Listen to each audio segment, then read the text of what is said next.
Pennsylvania, until 6:45 p.m.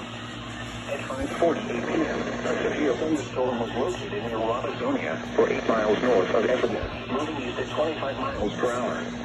Hazard, 60 miles per hour wind gusts and quarter-size hail.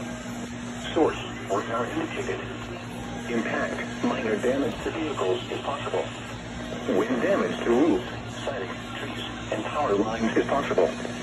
Locations impacted include Reading, Wyomissing, Birdsboro, City Spring, Wilberforce, Wintersville, Robertsonia, New Morgan, Spring Ridge, Shillington, West Reading, Mount Penn, Morton, Kenhorst, St. Laurent, Wyomissing Hills, West Lawn, Loran, Rachel, and Wakefield. This includes the following highways: Pennsylvania Turnpike between mile markers 296 and 299. Interstate 176 in Pennsylvania between mile markers 1 and 11. For your protection, move to an interior room on the lowest floor of a building.